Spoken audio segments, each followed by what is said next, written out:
Hoje é o 9º dia do propósito Conectados com Deus, propósito de 21 dias de Daniel. A palavra para esse dia de hoje está também em Hebreus, capítulo 12, no versículo 4.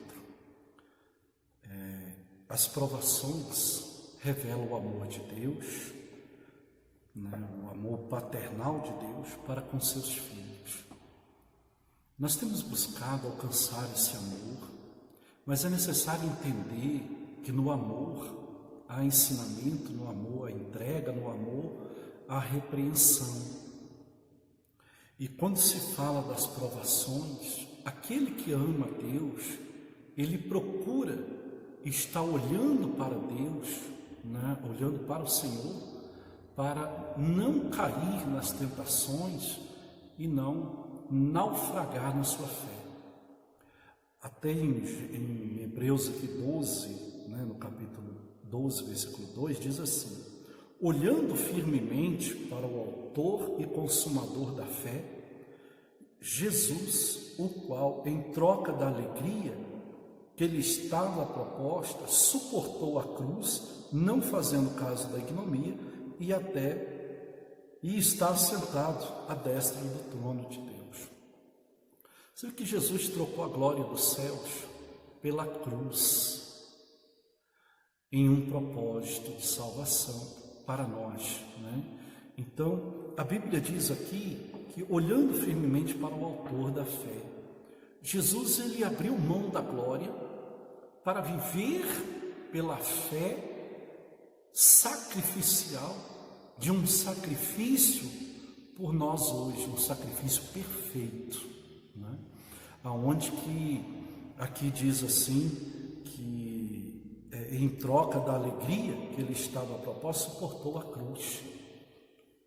Ele suportou a cruz em um propósito de sacrifício, em um propósito. Todas as vezes que nós procuramos consagrar a nossa vida em propósito, nós procuramos fazer isso olhando para o autor e o consumador da nossa fé. Quando Jesus fez esse sacrifício, ele confirmou uma vida de sacrifício em obediência à fé para agradar ao Pai, para agradar ao nosso Deus Pai. Jesus ele orava, e naquele momento de sacrifício, pouco tempo antes dele estar sendo crucificado, ele orava e ele pediu ao Pai, dizendo: se possível, passe-me esse cálice, mas todavia seja feita a tua vontade.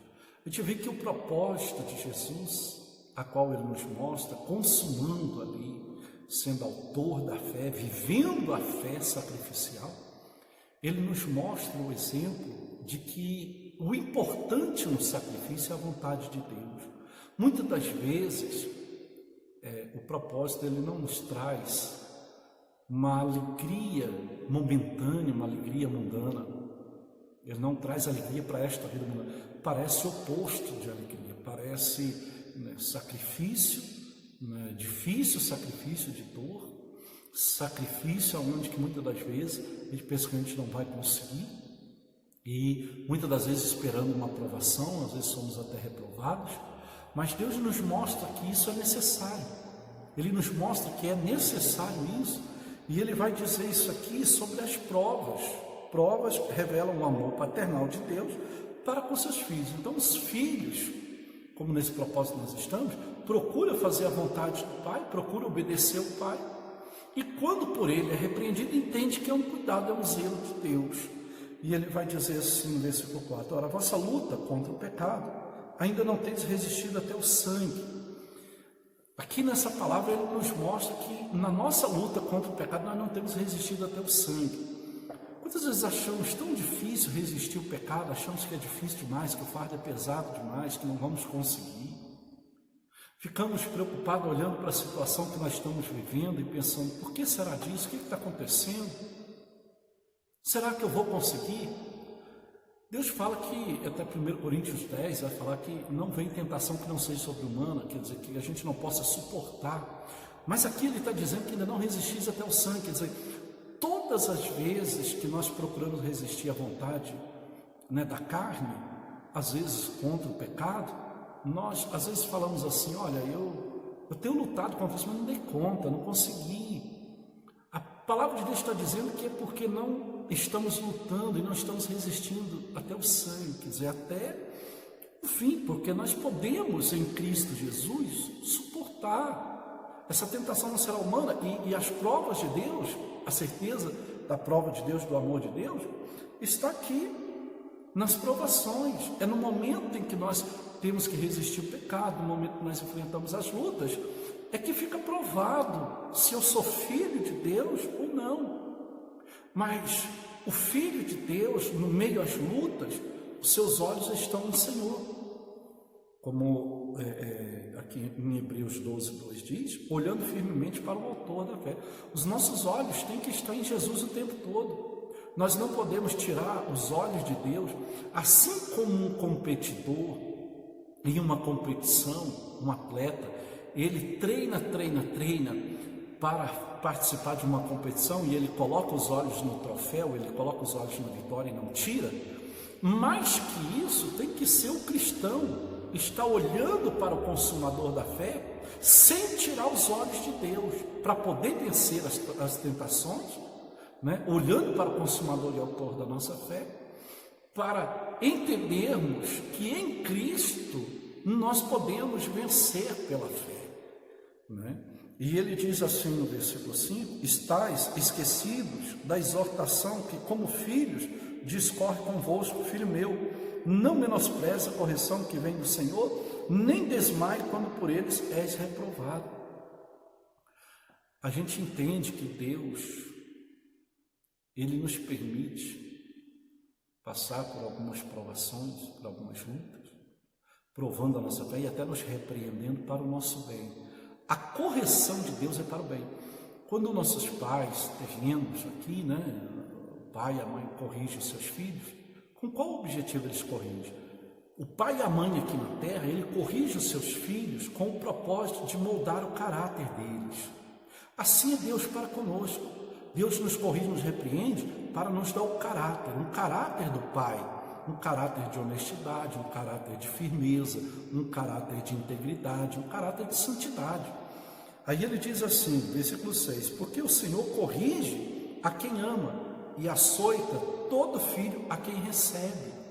Então essa correção de Deus é para filho, não é para bastardo, não é para qualquer um. Essa correção é correção de pai para filho. É uma consideração de Deus para conosco, nos repreendendo, nos corrigindo para o nosso bem, para forjar o nosso caráter, para que nós possamos ter o caráter de Deus, integridade, santidade. Olha o que ele vai dizer no 7, versículo 7. É para a disciplina que perseverais. Deus vos trata como filho, pois que filho há que o pai não corrige? Se o pai não corrigir o filho, como que vive esse filho sem correção? Desobediente, senhor de si, não é? Sem reverência aos pais, sem correção. O filho não pode estar vivendo uma vida de santidade. Você corrige o seu filho não porque você odeia ele, você corrige o seu filho porque você ama ele, você quer que ele se torne um homem honrado, uma mulher honrada. Você tem prazer de quando alguém elogia o teu filho, né? Dizendo, olha, esse seu filho é uma bênção, seu filho é obediente, né? Então, para a glória de Deus, você se agrada quando vê o exemplo de obediência dos filhos. Você corrige, você vê resultado, você se alegra. Assim é Deus. Quando Deus nos corrige aqui, como Ele falou, como filhos, Ele nos corrige porque somos filhos, para o nosso bem, para nos moldar, para nos ensinar o bom caráter, né, as boas atitudes, a maneira certa de viver. E no versículo 9 diz, além disso, tínhamos os nossos pais, segundo a carne, que não nos corrigiam, e respeitar, que nos corrigíamos e que nós o respeitávamos. Aí ele vai dizer, não havemos de estar em muito maior submissão ao Pai Celestial, que é o Pai espiritual, né? E ele diz, então viveremos. Olha quanto que um filho desobediente sofre no mundo aí fora. O filho que não ouve o pai, não ouve o conselho do pai, que anda em más companhias, que vive de qualquer jeito, que vive, né, como senhor de si nesse mundo. Como que ele sofre? Como que padece o filho desobediente? É isso que Deus está querendo dizer, que se Ele não nos corrigir, nós sofremos, nós vamos sofrer nesse mundo. Então, aquele que aceita a correção de Deus, entende que a correção de Deus é para o bem, obedece a Deus, anda em santidade, procure se santificar. E a palavra de Deus ainda diz assim, no versículo 11, no 10, né? Pois eles nos corrigiam por pouco tempo, segundo melhor lhes parecia. Deus, porém, nos disciplina para aproveitamento a fim de sermos participantes da sua santidade. Está vendo? Deus nos corrige a todo tempo para sermos participantes, olha isso, da sua santidade. Então Deus querendo que a gente tenha com Ele comunhão, querendo que a gente tenha com Ele uma aliança, querendo que a gente viva na presença dEle, Ele nos corrige diariamente. Como Ele disse aqui, para sermos participantes da sua santidade. Então essa correção de Deus é para um aproveitamento na nossa vida espiritual. Não fique triste, não fique preocupado ou chateado quando fores repreendido por Deus, é para o bem. Deus só repreende quem Ele ama, Deus repreende filho. Então o filho, ele sendo repreendido, ele sabe que ele está sendo repreendido porque ele precisa obedecer. Então, vamos estar aí atentos, porque quando Deus nos repreende, para a gente melhorar, para mudar, para que nós possamos mudar, para que sejamos moldados, para participarmos da santidade. Então, a correção de Deus, ela tem um propósito de aproveitamento para a nossa vida. E nesse propósito nós estamos agora, o propósito de 21 dias de Daniel é para isso. É para estar observando também a correção de Deus para vivermos em santidade, obedecendo a Ele, sabendo que Deus vai estar nos corrigindo todos os dias, com o propósito de aproveitamento, nos moldando como filhos, para estarmos tomando posse das bem-aventuranças, da bênção de Deus, e como ele falou aqui, uma delas aqui, a santidade. Como é maravilhoso a gente viver em santidade com Deus, em obediência a Deus. Filho que obedece, o pai honra. Filho que honra o pai é honrado. Você vê que em João 12, 26, Jesus fala isso. Se alguém me servir, o pai o honrará. Ô glória, que maravilha, né? Mas Deus honra filho. E outra coisa também, você, por exemplo, vou te dar um exemplo, você tem compromisso com o filho dos outros? Você corrige o filho dos outros? Não. Não, porque você diz assim, eu não tenho nada com isso, não é meu filho. Por isso que Deus corrige os seus. Deus corrige filho. Bastardo não, porque não pertence a Deus. Então entenda, se você está sendo corrigido, se você está sendo chamado para um propósito, se você está sendo chamado à santificação, é porque Deus tem cuidado de você. Deus está chamando você com um propósito, né? De estar trazendo você à presença dele, trazendo você à santidade, moldando a tua vida, edificando a tua vida. Deus corrige filho, entenda isso. Assim como você não tem compromisso com filhos dos outros, Deus também não tem. Ele só tem compromisso com os que são deles. Os que são deles são honrados, são abençoados, né? Então entenda isso, é um privilégio estarmos sendo corrigidos por Deus. A gente vê que é um cuidado de Deus por nós, para não deixarmos crescer, não nos deixar crescer desobediente, rebelde, mas sim um homem honrado, um homem abençoado, uma mulher abençoada, uma mulher honrada. Aí ele diz no 11, toda disciplina com efeito, no momento não parece ser motivo de alegria, mas de tristeza. Aí ele vai dizer, ao depois, entretanto, produz fruto pacífico aos que têm sido por ele exercitado, fruto de justiça, está vendo? A princípio a correção não parece boa, não traz alegria ao coração a princípio, mas o resultado dela sim, porque uma vez que eu aceitar ser corrigido, que eu aceito a disciplina do Senhor, e eu vou ser corrigido por ela, eu vou ter os benefícios, eu vou ver os resultados na minha vida. E ele diz isso aqui, né? Uma vez exercitado, a gente vê os frutos da justiça, quer dizer, a pessoa muda, a pessoa é outra, a pessoa que obedece a Deus, que ouve a Deus, que aceita ser corrigido por Ele, obedece a Ele, é abençoado. No versículo 12 diz assim: por isso estabelecei as mãos caídas e os joelhos trôpegos. Então a gente entende que a gente precisa restabelecer as mãos, ser firme em nossas obras, e não, e como ele falou aqui, né, estabelecer as mãos decaídas e os joelhos trôpegos. O que quer dizer um joelho trópico? É um joelho que é fraco, um joelho que não está acostumado, já calejado em estar sendo dobrado, a ponto de estar ali, quer dizer, aquele propósito de oração. Por exemplo, se você nunca dobrou o seu joelho, quando você dobrar a primeira vez, você vai sentir dores.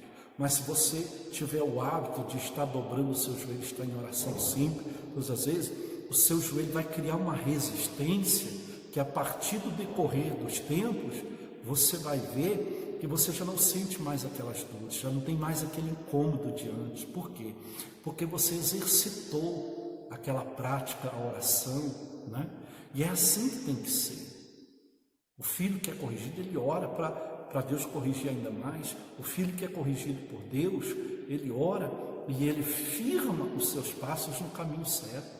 Aí vai dizer assim no 13, para a gente finalizar: e fazei caminhos retos para os pés, para que não se extravie o que é manco antes de ser escurado. Está vendo? O propósito da correção de Deus é para corrigir, para curar, para libertar, para não deixar extraviar, quer dizer, desviar. Se a gente não estiver andando em santidade, se a gente não estiver colocando em prática, né, a palavra de Deus, se a gente não aceitar a repreensão de Deus, a correção de Deus, a gente acaba desviando. Quem não aceita a correção, quem não obedece a Deus, desvia do caminho dele. E quem desvia sofre. Quem desvia padece. Por isso que Deus, ele fala que corrige filhos, porque os filhos obedecem, aceitam a correção, aceitam ser corrigidos e passam a viver ali na proteção do Pai, na direção do Pai. E voltando para finalizar aqui em Romanos 12, versículo 2, olhando firmemente para o autor da fé. Então nós temos aí o autor da fé, que é Jesus, que o que ele pregou, o que ele ensinou, ele viveu. E foi até o fim, com mãos firmes, né? Com mãos firmes, firmes no propósito. É assim que nós temos que ser. Esse propósito é para isso, para que você se fortaleça, para que você seja abençoado, olhando, que você venha caminhar olhando para o autor e consumador da fé, sem desviar desse foco, desse objetivo, que é estar olhando para frente, olhando para Jesus. O nosso alvo é Jesus, o nosso alvo é a salvação. Então nós temos que ser firmes, nós temos que entender o propósito, entender a necessidade de ser corrigido, de ser mudado, de ser moldado para uma vida abençoada. Que Deus te abençoe.